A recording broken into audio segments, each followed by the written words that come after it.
नमस्कार मित्रों, मैं आपका दोस्त कैलाश गाउंडे। मैंने अभी अभी एक वीडियो देखा, जो वीडियो हमारे मध्य प्रदेश के पूर्व मुख्यमंत्री कमलनाथ जी का है। और वीडियो देख के आपके भी रोंगटे खड़े हो जाएंगे अगर ये वीडियो सच है तो। जरा देखिए कमलनाथ जी के कारनामे। ये तो सभी जानते हैं कि भारत का पहला परमाणु परीक्षण 1974 में ही हो गया था, लेकिन उसके बाद जब तक इस देश में कांग्रेस की सरकारें रहीं, भारत दूसरा परमाणु परीक्षण कर नहीं पाया। बार बार ये तथ्य सामने आता था कि भारत की सरकार से ही कोई ना कोई व्यक्ति अमेरिका को भारत के परमाणु परीक्षण की जानकारी लीक कर रहा है, और इसके कारण जब भी भारत दूसरा एटॉमिक टेस्ट करने की योजना बनाता, उसको दबाव में आकर उस परीक्षण को रोकना पड़ता। कौन था वो व्यक्ति, ये बहुत समय तक पता नहीं चला, लेकिन अभी कुछ समय पहले विकीलीक्स का एक लेटर सामने आया। विकीलीक्स का ये लेटर बहुत खतरनाक है, आंखें खोलने वाला है, क्योंकि विकीलीक्स के लेटर में ये तथ्य सामने आया कि 1976 नवंबर से ही भारत का राजनीति का एक उच्च व्यक्ति, जो कि संजय गांधी का भी खास था, इंदिरा गांधी का भी खास था, और भारत की राजनीति में गहरी दखल रखता था, वो अमेरिका के राजनयिक को भारत के परमाणु परीक्षणों की जानकारी लीक करता था। कौन था वो व्यक्ति? देखिए आप ये लेटर, नाम बहुत स्पष्ट लिखा है, कमलनाथ। 1976 नवंबर CIA को भारत के एटॉमिक टेस्ट की जानकारी दे रहे थे। सवाल ये उठता है कि क्या इसी कारण जब तक इस देश में कांग्रेस की सरकारें रहीं, भारत दूसरा एटॉमिक टेस्ट कर नहीं पाया? सवाल ये उठता है कि क्या कमलनाथ ही वह व्यक्ति हैं जिनके कारण भारत का परमाणु परीक्षण कार्यक्रम 20 साल रुका रहा, 20 साल पीछे चला गया? सवाल बहुत गंभीर भी है और चिंताजनक भी। मुझे लगता है कि पूरे देश के लिए और खास तौर पर मध्य प्रदेश की जनता के लिए कमलनाथ जी को विकीलीक्स के इस तथ्य के ऊपर अपनी चुप्पी तोड़नी चाहिए।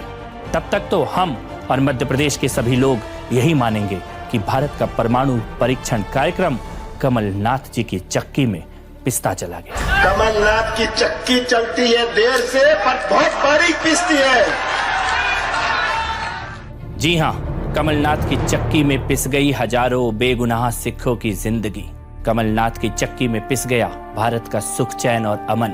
और कमलनाथ की चक्की जिससे निकला खालिस्तानी आतंकवाद का जहर। ये मैं नहीं कह रहा, जाने माने लेखक कुलदीप नैयर अपनी किताब बियॉन्ड द लाइन्स में लिखते हैं कि कमलनाथ ने उन्हें खुद बताया कि वो भिंडरावाले को पैसे देते थे, भिंडरावाले को मैनेज करते थे। और इससे भी ज्यादा खतरनाक बात, रॉ के विशेष सचिव GBS सिद्धू ने अपनी किताब द खालिस्तान कॉन्स्पिरेसी में बिल्कुल स्पष्ट लिखते हैं कि भिंडरावाले को बनाने का काम संजय गांधी के द्वारा कमलनाथ को दिया गया।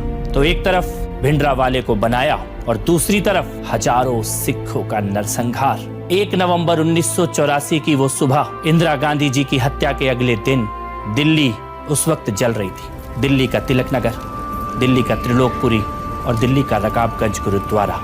रकाबगंज गुरुद्वारे में 2 सिखों को तो भीड़ ने जिंदा ही जला दिया, लेकिन इस भीड़ का नेता कौन था? इस भीड़ को लीड कौन कर रहा था? कमलनाथ। जाने माने वकील और सिखों के न्याय की लड़ाई लड़ने वाले श्री HS फुल्का जी अपनी किताब में लिखते हैं कि रकाबगंज गुरुद्वारे पे जो भीड़ थी जिसने सिखों को जिंदा जलाने का पाप किया, उस भीड़ का नेता कमलनाथ खुद थे। दिल्ली पुलिस के कमिश्नर और एडिशनल कमिश्नर दोनों ने इस बात की पुष्टि की कि वहां पर रकाबगंज गुरुद्वारे के सामने कमलनाथ खुद मौजूद थे। और इंडियन एक्सप्रेस के पत्रकार संजय सूरी, उन्होंने तो कोर्ट में एफिडेविट तक दिया कि उन्होंने अपनी आंखों से वहां पर कमलनाथ को मौजूद देखा। कमलनाथ वहां पर उस वक्त खड़े थे जब सिखों का शव जल रहा था। कमलनाथ की चक्की, जिस चक्की में पिस गया भारत का लोकतंत्र, जिस चक्की में बहुत बारीकी से पीसी गई राजनीतिक विरोधियों की स्वाधीनता। जी हाँ, आज इस देश में लोकतंत्र की बड़ी बड़ी बातें करने वाले और फ्रीडम ऑफ एक्सप्रेशन के नारे लगाने वाले ये बात बताना भूल जाते हैं कि आज़ादी के बाद वास्तविकता में इस देश में केवल एक ही बार तानाशाही आई है। केवल एक ही बार डिक्टेटरशिप, इमरजेंसी, आपातकाल, कॉन्स्टिट्यूशन को सस्पेंड कर देने का पाप जब किया गया, तो उस वक्त इस देश की सत्ता के शिखर में जो 2 या 3 लोग बैठे थे, उनमें से एक नाम इंदिरा गांधी के तीसरे बेटे कहे जाने वाले संजय गांधी के खास कमलनाथ जी का भी आता है। जब देश में आपातकाल लगा दिया गया था। मीसा के अंतर्गत चुन चुन कर एक एक राजनीतिक विरोधी को जेल में डाल दिया गया था। अभिव्यक्ति की आजादी जैसे कल्पना की बात बन गई थी। आज न इंदिरा गांधी जी जीवित हैं, न संजय गांधी जी हमारे बीच हैं, लेकिन कमलनाथ जी आज भी भारत की राजनीति में सक्रिय हैं। मध्य प्रदेश की जनता और भारत के लोग कमलनाथ जी से जानना चाहते हैं आपातकाल के पाप का सच, सुनना चाहते हैं आपातकाल के लिए उनके मुंह से मांगी गई माफी को। कमलनाथ की चक्की, जिस चक्की में पिस गई भोपाल गैस पीड़ितों के न्याय की आस। जी हां, भोपाल ने और मध्य प्रदेश ने वो दिन भी देखा है जब यूनियन कार्बाइड की फैक्ट्री से जहर निकला और हजारों लोगों की जिंदगी को लीलता चला गया। लोग तो ये भी कहते हैं कि जो उस दिन मारे गए वो तो फिर भी भाग्यशाली थे, लेकिन असली दर्द और पीड़ा तो उन लोगों ने झेली जो यूनियन कार्बाइड के जहर से बच गए। लेकिन सत्ता के जहर ने जिनको दशकों तक दर्द दिया, पीड़ा दी। एक तो उस वक्त की कांग्रेस की सरकार जिसने अपराधियों को भगाने का पाप किया, उनके किए हुए इस दुष्कर्म को, इस हत्याकांड को, इस नरसंहार को छुपाने का पाप किया। और उसके बाद जब दोबारा कांग्रेस की सरकार इस देश की सत्ता में बैठी और मध्य प्रदेश की राजनीति करने वाले कमलनाथ बन गए इस देश के वाणिज्य मंत्री, कॉमर्स मिनिस्टर, उस वक्त हत्यारों को वापस इस देश में स्वागत करके बुलाया गया। 2006 में CEO forum Montek Singh Ahluwalia planning commission के उपाध्यक्ष थे और कमलनाथ थे भारत के कॉमर्स मिनिस्टर। उस वक्त बंद कमरों में क्या हुआ ये इस देश में किसी को पता नहीं चल पाया, लेकिन जो पाप 2006 में किया गया उसका सच सामने आया 2007 में, जब विकीलीक्स में लीक हो गए किसिंजर फाइल्स के सारे डॉक्यूमेंट्स। और उन डॉक्यूमेंट्स में निकल कर आया कि भारत के कॉमर्स मिनिस्टर कमलनाथ ने और भारत के प्लानिंग कमीशन के वाइस चेयरमैन मोंटेक सिंह अहलूवालिया ने हत्यारी यूनियन कार्बाइड, जिसने अपना नाम डाउ केमिकल रख लिया था, उसको भारत में दोबारा आने का न्योता दिया, स्वागत किया।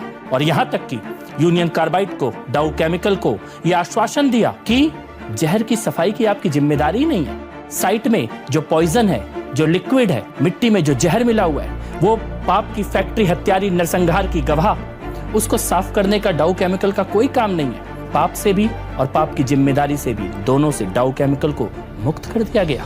कमलनाथ की चक्की में भोपाल गैस पीड़ितों के हजारों लोगों की न्याय की आस को पीस दिया गया।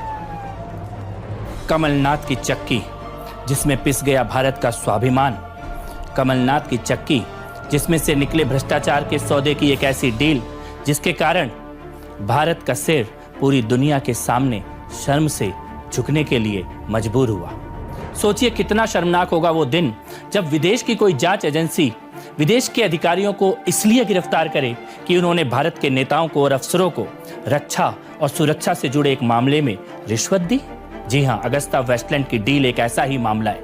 अगस्ता वेस्टलैंड में 12 वीवीआईपी हेलीकॉप्टरों को खरीदा जाना था और बात यह निकल के आई कि उसके लिए 3600 करोड़ रुपए की रिश्वत भारत के नेताओं और अफसरों को खिलाई गई। इटली की एजेंसी ने जब इटली की कंपनी फिन मैकेनिका के प्रमुख को गिरफ्तार किया, तब यह निकल के आया कि अगस्ता वेस्टलैंड में रिश्वत खोरी की गई, पैसे का लेन देन किया गया और पैसा लेने वालों में सबसे प्रमुख नाम निकल के आया कमलनाथ के भांजे रतुल पुरी का, जिनको बाद में ईडी ने गिरफ्तार भी किया।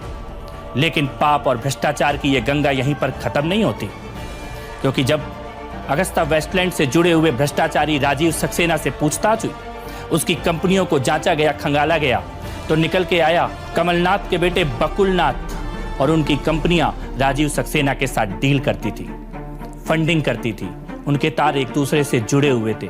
भ्रष्टाचार का ऐसा मामला पूरी दुनिया में अपने आप में अनोखा है। कमलनाथ की चक्की में पिस रहा था भारत का स्वाभिमान, पीसे जा रहे थे भारत की रक्षा और सुरक्षा से जुड़े हुए सौदे और हजारों करोड़ों की लेन देन में पिस रही थी भारत की टैक्स देने वाली जनता। सवाल यह है कि एक व्यक्ति जो जिम्मेदार हो भारत के परमाणु कार्यक्रमों की जानकारी को लीक करने का, एक व्यक्ति जो दोषी हो खालिस्तानी आतंकवाद के जन्म का, एक व्यक्ति जो जिम्मेदार हो हजारों बेगुनाह सिखों के नरसंहार का, एक व्यक्ति लोकतंत्र की हत्या में भी शामिल रहा हो, एक व्यक्ति जिसके ऊपर दाग हों भ्रष्टाचार के, एक व्यक्ति जिसका परिवार भारत के रक्षा सौदों में दलाली करता हुआ पकड़ा गया हो। क्या मध्य प्रदेश